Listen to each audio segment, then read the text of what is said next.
Set to face the Patriots in Super Bowl 60. It's been a special season for John Schneider's Seahawks. When did we know that this was going to be a special season for a team that was quite unheralded going into the 2025 campaign? We're going to be revisiting that and much more coming up here on our Thursday edition, Locked On Seahawks.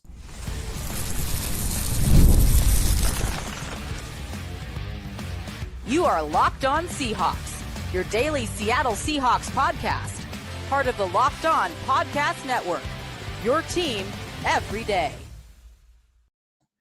Greetings, 12. This is Corbin Smith, host of the Locked On Seahawks podcast, your daily Seahawks podcast, part of the Locked On Podcast Network, your team every day. Glad to be joined here on our Thursday show by my co-host in crime, Rob Rang. And a special thanks to all the 12s who are tuning in. Thank you, as always, for making Locked On Seahawks your first listen 5 days a week, whether you're tuning in from Lake Stevens, Washington, or down in Jacksonville, Florida. Thanks for making Locked On Seahawks your first listen 5 days a week and helping Locked On Podcast Network become the #1 sports podcast network. We're closing in on a week until Super Bowl 60 in Santa Clara. The Seahawks had a walkthrough practice today.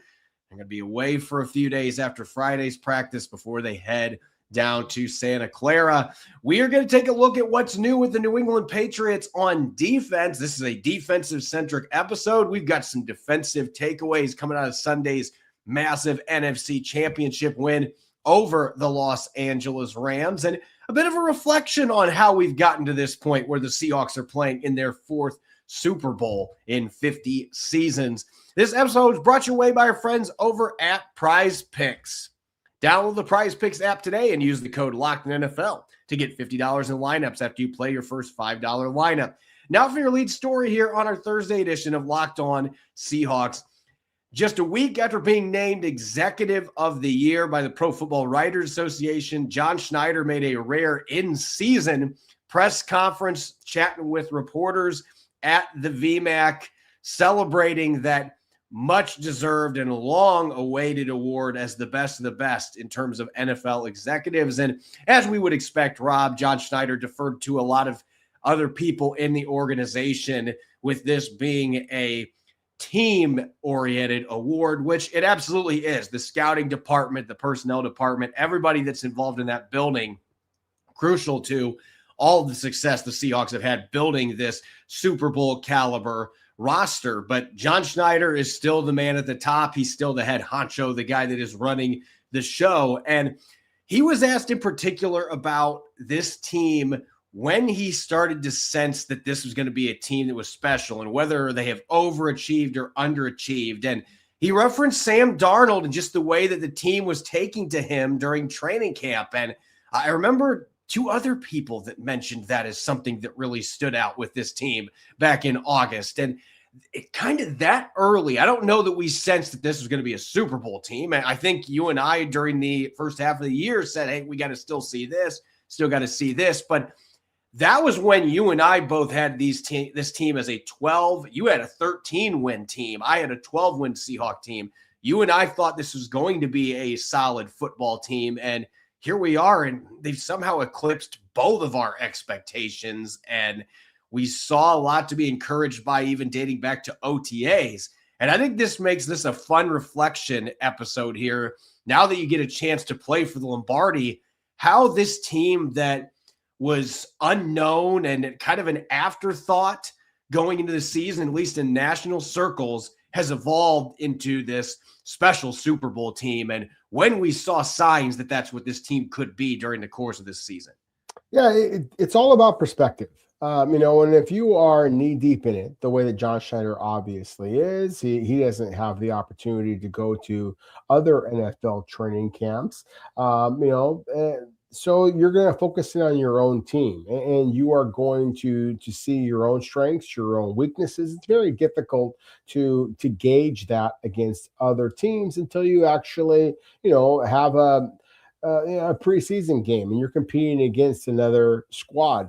that was one of the advantages that I had. As a scout with the BC Lions, I had the opportunity to go to the Dallas Cowboys practices, the Los Angeles Rams, Los Angeles Chargers, Denver Broncos, several different San Francisco 49ers, several different NFL teams. And I just saw Seattle's depth as being definitely a strength for them.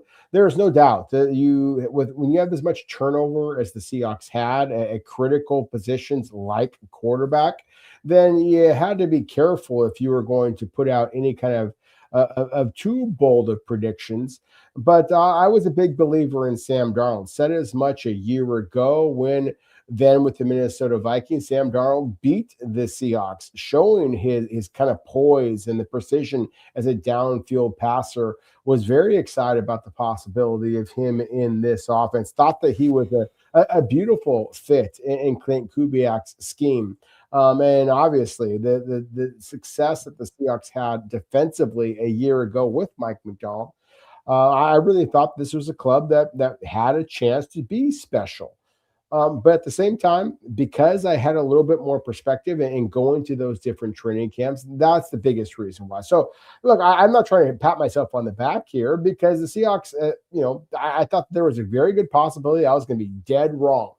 But I did think that this was a team that had a terrific 2025 draft. I thought there was going to be some immediate impact players there. And I also thought that Sam Darnold was going to be better than perhaps some of the national pundits out there were expecting. And I was 100% a believer in Mike McDonald's defense. And we saw the turnaround a year ago when they made the trade for Ernest Jones and really solidified that squad. I think that there are some special moments this season, but I thought that anybody who had a little bit of perspective and a little bit of vision of what this 12-as-1 could be, I anticipated this was going to be a double-digit team, a double-digit victory team like they were a year ago, but one that if they could just get a home playoff game or two, then they might be able to ride this thing. Yeah, it's interesting because, again, you picked them to win 13 games. I picked them to win 12. We both had the Seahawks as a playoff team. But over the course of the season, there were a few games that really started to change how I viewed this team. And I actually want to start with way back in week 7 when the Houston Texans came out on Monday Night Football. And that game, the Seahawks turned the ball over 4 times, and they still scored almost 30 points against the Texans defense. And that kind of showed you just how explosive this team can be. Even when they're making mistakes, they can compensate for it so quickly with their ability to put up points on the board. The defense made a lot of plays in that game. And Houston ended up having a really good season after that. They turned things around, but Seattle was one of the few teams that could score points against that defense for Houston. Maybe the only one that rivals the Seahawks for competition for the number 1 defense in the NFL this year. So that was a eye-opener to me. And then that week 11 loss to the Rams. You had 4 interceptions from Sam Darnold. You went 2 for 4 in the red zone. There were a lot of things that went against him, and they still had a chance to win that game in the closing seconds. That was one of those moments like, gosh, this team has, compared to most teams, they have some margin for error that they can work with. Like, they can still find ways to win games like this potentially.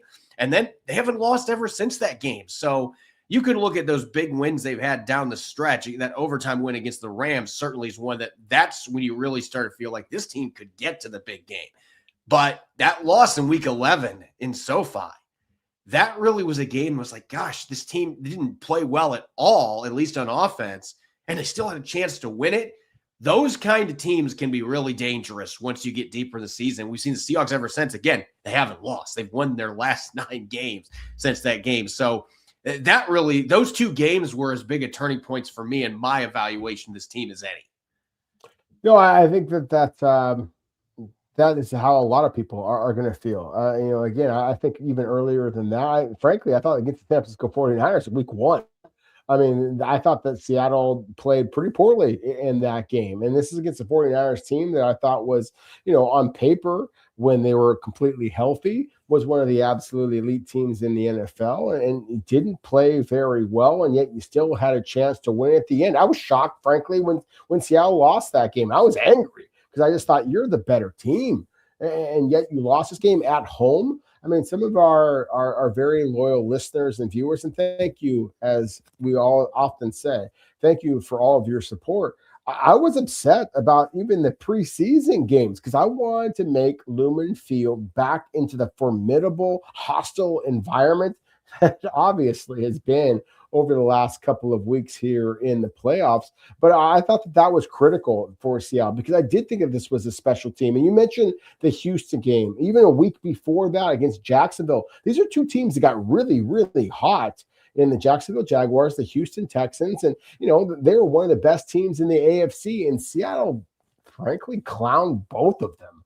And so that's where I thought, my goodness, if you can just get through the gauntlet that is the NFC West, which both of us were saying from the jump, the NFC West is the best. And everything else, if you can just get through them, then my goodness, you really have a chance to do something special here. And again, it's not something that is unique to us, of course. I mean, everybody could see that, Patrick Mahomes, the Kansas City Chiefs were struggling. Jalen Hurts and the Philadelphia Eagles, both the two teams that played in the Super Bowl a year ago. I mean, this felt like it was wide open. Joe Burrow going down with his injury, all the injuries that are happening to the 49ers. I think that it was fairly obvious to see. Now, I'll even actually go a week before that, the loss to Tampa Bay.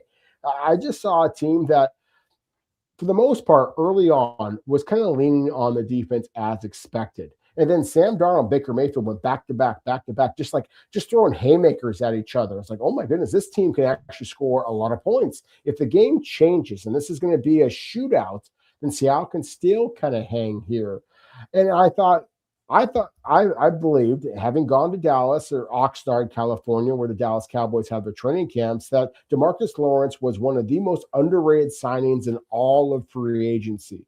And so when he was unable to play in that game against the Buccaneers, and the Buccaneers barely won, I thought, my goodness, if you get DeMarcus Lawrence on that field, then the Seahawks are going to win. And Sam Darnold can go toe-to-toe with some of the most exciting quarterbacks in all of the NFL. So I think that this has been something that Seattle does have a special team, as John Schneider said in his press conference today.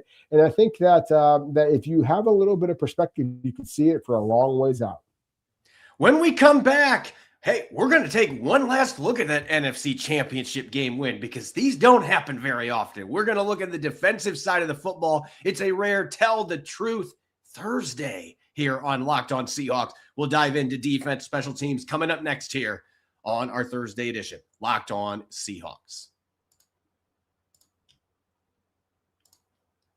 Let's be real. Managing your finances can feel overwhelming between subscriptions you forgot about, bills that keep going up, and trying to figure out where all your money actually goes each month. It's easy to feel like you're losing control. And who has time to track every transaction or hunt down hidden fees? That's where Rocket Money comes in, the personal finance app that helps you take control. It finds and cancels your unwanted subscriptions, monitors your spending, and helps lower your bills so you can grow your savings. I love how it tracks all my subscriptions and let me cancel them right in the app with just a few taps. No more hunting down customer service numbers. You can get real budgets and goals set, personalized insights, real-time alerts for large transactions, upcoming bills, and low balances. Let Rocket Money help you reach your financial goals faster. Join at rocketmoney.com/locked-on. That's rocketmoney.com/locked-on.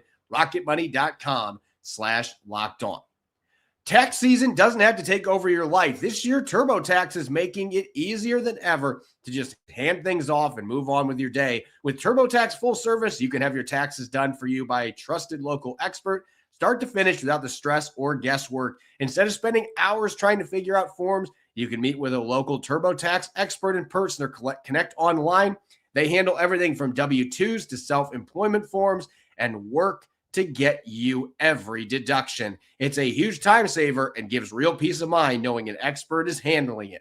For a limited time, you could have your taxes done by a local TurboTax expert for just $150 all in. If a TurboTax expert didn't file for you last year, just file by February 28th. Take taxes off your plate and get your life back. Visit turbotax.com/local to book your appointment today.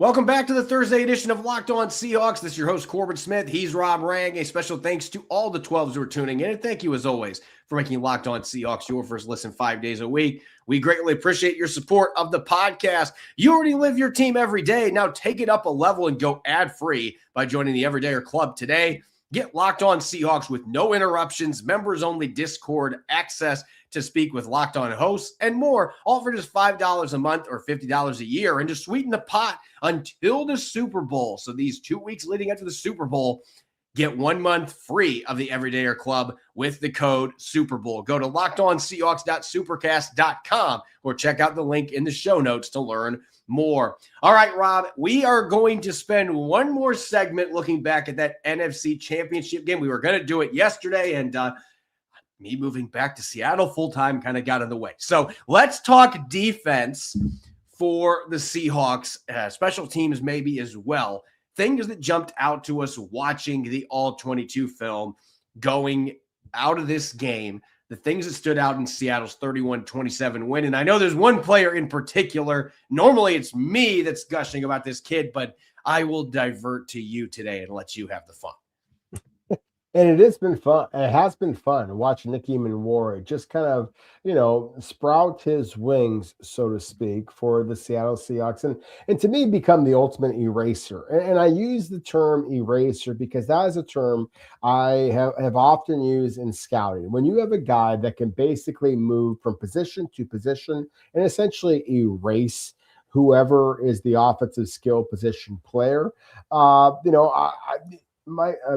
McVay used the term joker when he was talking about Nick Eamon-Warrior prior to the NFC Championship game. I just really thought that, look, with all due respect to Devin Witherspoon and, of course, his 2 pass breakups, DeMarcus Lawrence, and just the incredibly instinctive play that he had at the end of the game, as well. And there's so many others. But Nick Eamon-Warrior, 5 tackles in this game, 3 passes broken up. That was more than anybody else on the Seahawks or the Rams. His ability to basically just shut down the flat. We talked about this. This was a matchup that we highlighted in our matchup Wednesday prior to the game, that Matthew Stafford was going to likely pick on the rookie, or at least identify the rookie, and then just kind of make some moves based on where number 3 was lined up for the Seahawks.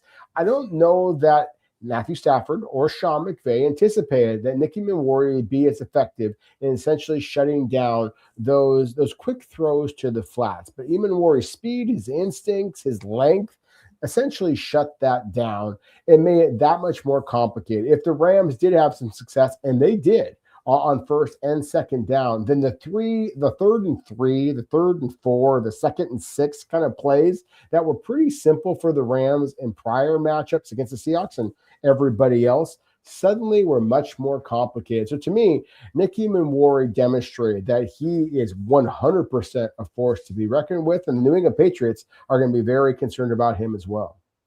I want to kind of shift gears to the depth aspect, which we've talked so much about the depth that the Seahawks have on defense throughout the course of the season. When they've had injuries, we've seen players like Tyakata step up and start a bunch of games and play at a really high level. We've seen it at the cornerback positions. Linebacker, early in the year, Tyrese Knight was the starter going into this season. And then Drake Thomas by week 4 had taken the job and didn't let go or relinquish that, had a fantastic season. But Tyrese Knight, when he's at his chances to play, we saw it against Arizona early this year in a game Ernest Jones missed. All he did was have 2 forced fumbles on strip sacks that were returned for touchdowns by DeMarcus Lawrence in that game. He's played really well when he's had his opportunity, and I don't think people are talking enough about how massive the run stop was on that Rams drive that Devin Witherspoon got the back-to-back pass breakups. It was 2nd and 4, and the Rams could still get a first down inside the 5-yard line, and Tyrese Knight came up like a missile and blew up Kyron Williams in the line of scrimmage for no gain. And that might not seem like a big deal, but think about how different it would have been if it was 3rd and 2 or 3rd and 1, and the Rams, not that they couldn't have ran the ball in a 2nd and 4 or 3rd and 4 situation, but it opens up the playbook more when you only have to pick up 1 or 2 yards. that was a massive stop. And he made some really nice plays, taking away some routes in the middle of the field in coverage when I was watching the All-22. And it just kind of was a reminder that, Tyrese Knight was really good as a rookie. And then he had the injury and the medical issue that kept him out pretty much all training camp. And then Drake Thomas ended up taking his job because he just wasn't quite right at the beginning of the season. He's reminding you every opportunity he gets, and he's been really good on special teams too. I think Tyrese Knight is kind of one of those unsung heroes from this last weekend that if you were watching the game closely, you're like 48 checking in for an injured Drake Thomas, and he looks pretty darn good out there. But that run stop was as big as any play that this defense made in the closing moments to win this football game.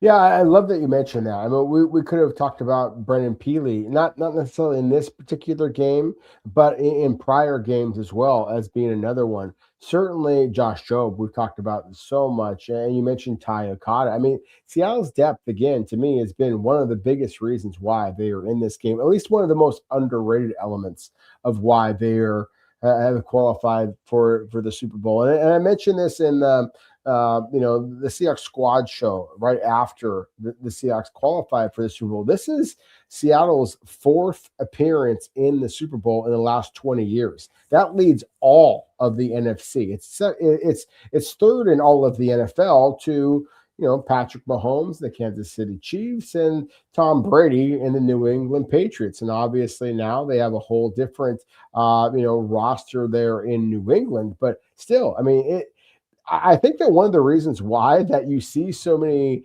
national pundits are kind of just like hesitant to talk about the Seahawks, it's not because Seattle is Alaska South anymore. It's because they're sick of talking about the Seahawks because they've been to the Super Bowl so many damn times here in the last 20 years. We talked about it just a moment ago. I mean, 4 times in the last 50 years. It's also 4 times in the last 20 years. And so this has been quite the heater that the Seahawks have been in since the turn of the century. Corbin, one of the things, sometimes when you get so excited, you're here in the precipice of winning a second Super Bowl championship, that sometimes you get so focused on the positives. So let's talk a little bit about why Seattle struggled in getting any kind of pressure on Matthew Stafford for ever. I mean, that's the thing, is they 1 sack in the 3 games this season against Matthew Stafford. Why? If this defense is that good, it develops its own nickname and the dark side and all that. Sounds really cool. But can you get pressure when you absolutely need to? Well, one of the biggest reasons why, if you watch the tape, then this is a Seahawks squad that did not do an awful lot of blitzing and stunts. And we talked about this before. Seattle had blitz a total of 10 times in that SoFi Stadium loss to the Rams. They got much more aggressive and got burned. 22 times they blitzed in the regular season victory, but still give all those yards to the Los Angeles Rams in Lumen Field, during the regular season. They cut it all the way back to 4 blitzes. Now, these are numbers according to Pro Football Reference, but still, watching the game live from the press box, you and I were both there, of course, it did feel like Seattle was not being quite as aggressive in saying their pass rushers. And I think a lot of people are going to be like, why weren't you blitzing? What this is the biggest game. Blitz, be more aggressive. I think the Seattle basically is recognizing we're frankly better than you are. We're bigger, we're stronger, we're faster, we're more instinctive. If we just don't give up the crazy big play, we're going to be just fine. That's why Seattle has not gotten to Matthew Stafford. That frankly, they felt like they could cover and stop the Rams, and frankly, they were able to do so. Well, to an extent, you still gave up 27 points, but they came up with stops when they needed to. And it's interesting because we talk about the man coverage thing. This is the other thing I'm going to say real quick.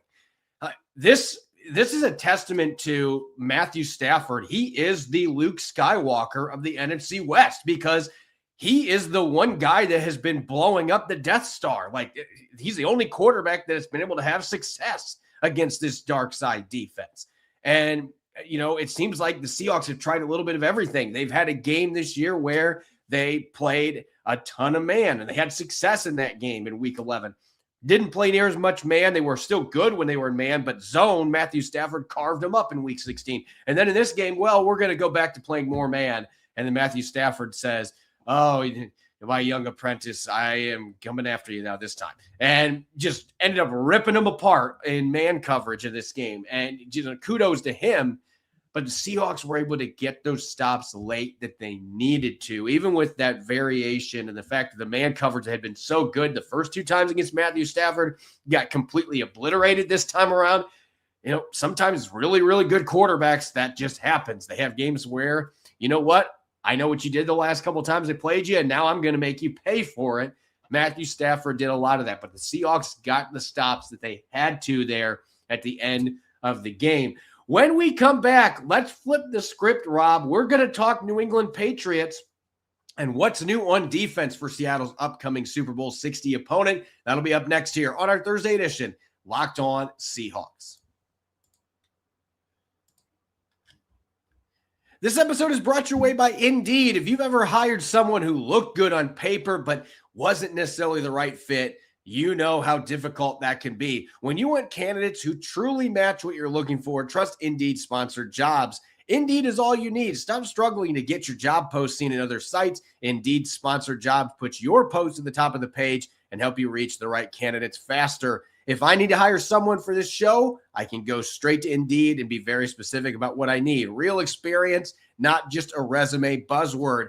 According to Indeed data, sponsored jobs posted directly on Indeed are 90% more likely to report a hire than non-sponsored jobs. Spend more time interviewing candidates who check all of your boxes with less stress, less time, and more results using Indeed sponsored jobs. Listeners of this show get a $75 sponsored job credit to help your job get the premium placement it deserves. Indeed.com/LockedInNFL. Just go to Indeed.com/LockedInNFL right now and support the show by saying you heard about Indeed on this podcast. Terms and conditions apply. Hiring, do it the right way with Indeed.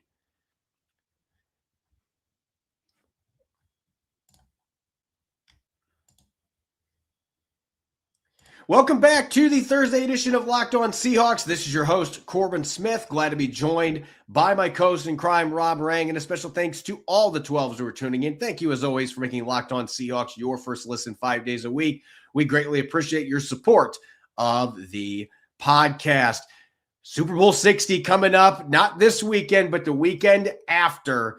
Seahawks and Patriots playing at Levi's Stadium, a familiar destination for the Seahawks, home of the NFC West rival San Francisco 49ers. And on Tuesday, we looked at what's new for the Patriots on the offensive side of the football. We're going to have an opportunity with this game, having the 2-week buffer here, where we can kind of look at things from a macro perspective and then really dive deep on the specifics next week. But I want to touch on the defense for the New England Patriots because it's interesting. Like, I knew there were a lot of changes for the Patriots on defense, but I thought, well, it's probably pretty similar to the offense side of the football.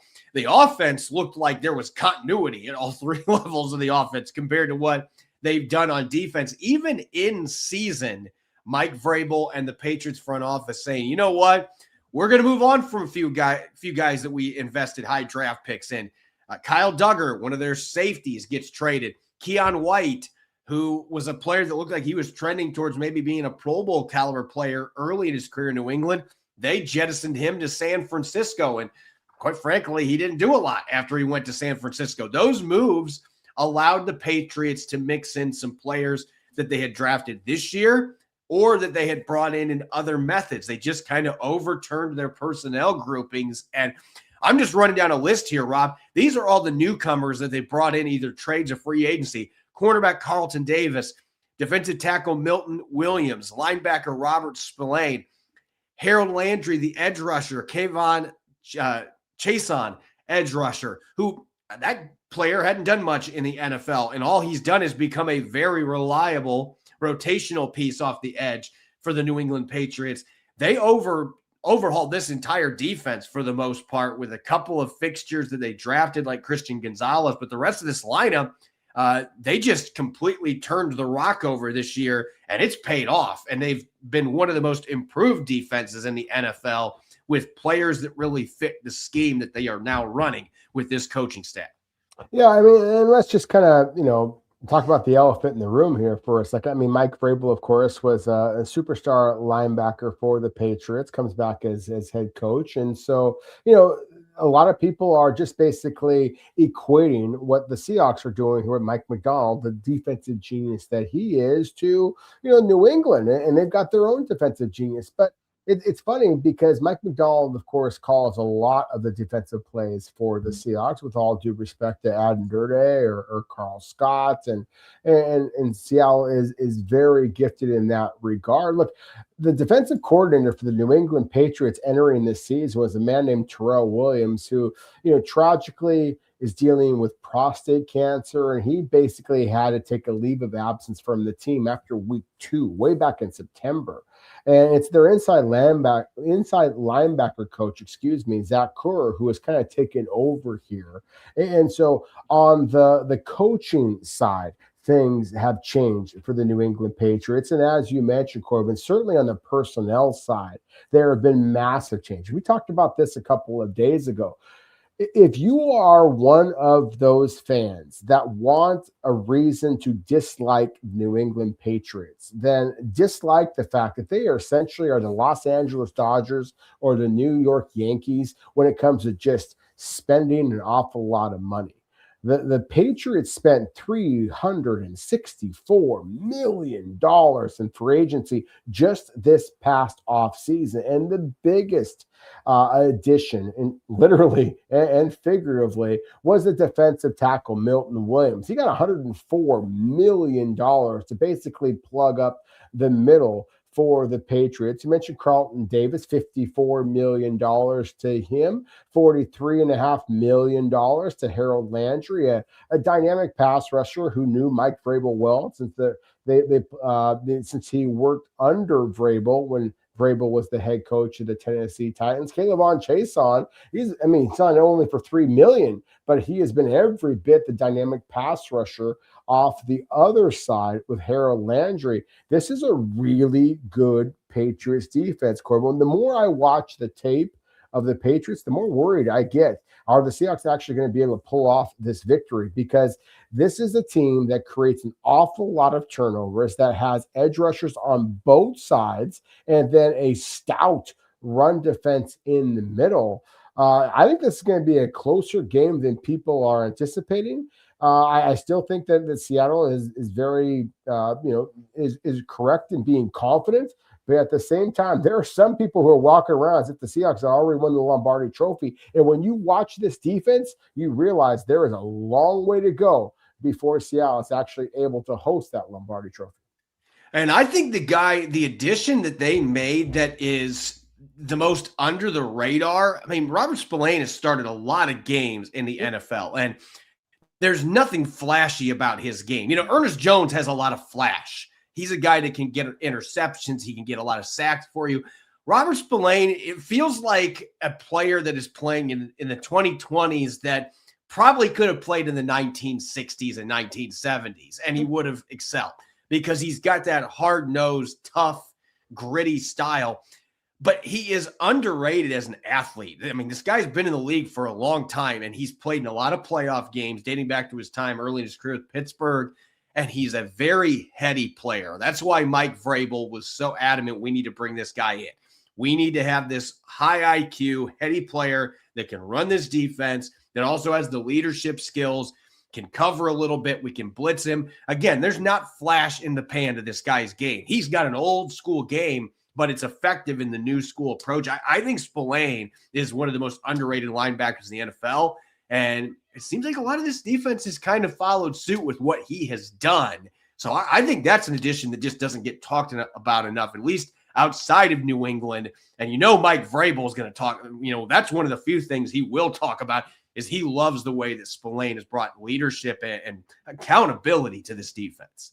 Yeah, and it's layers, similar to Seattle. It's almost like the Spider-Man meme. They're kind of pointing at each other because I don't think that Seattle is dominant in the defensive line, linebacker, or in the secondary. I think they're very, very good in all three phases. It's they all complement each other very well. Same thing in Foxborough. You mentioned Robert Spillane. I thought that you were very accurate in the way that you just described him. I think that you could make the same arguments for their safety, Jalen Hawkins, for their backup nose guard, Kyrie's Tonga. If Nick Lee was here, the BYU guy that he is, he would probably be pounding the table for Tonga just because, again, just a run stuffer who is very effective in what he does. So whether it be the defensive line, whether it be linebacker or the secondary, the Patriots defense is no joke. And so I do think that this is one that the Seahawks fans and certainly Clint Kubiak as a play caller is going to want to make sure they have their full attention on what the New England Patriots are able to bring to the table. I would argue that this is not as flashy as the Seahawks defense, but at the same time, their 14-3 record over the regular season is legitimate. And they, like the Seahawks, are completely undefeated in road games this year. And so this is going to be a fascinating matchup here when we get to Super Bowl 60. It absolutely will be. And I can't wait to continue diving deeper into where things stand, where things project going into this game. And Nick Lee and I are going to start doing that on our Blue Friday episode as we start to really look at the identity for the New England Patriots on the offensive side of the football. As always, you can follow me on X and Blue Sky, Corbin Smith NFL. Make sure to follow Rob at Rob Rang. You can subscribe to Locked On Seahawks on YouTube and wherever you get your podcast to make sure you don't miss a single episode. And don't forget the Everydayer Club, Locked On Seahawks. No interruptions listening to the podcast. You have the member-only Discord access, $5 a month or $50 a year. Right now, you can get your first month through the Super Bowl. These 2 weeks leading up to the Super Bowl, you can get the first month free with the code Super Bowl at lockedonseahawks.supercast.com. So make sure to check that out. We'll be back tomorrow looking at the Patriots offense more in depth. And Nick and I, as always on Blue Friday, we've got some games up our sleeves as well. Make sure to listen in and enjoy the rest of your Thursday. Go Hawks.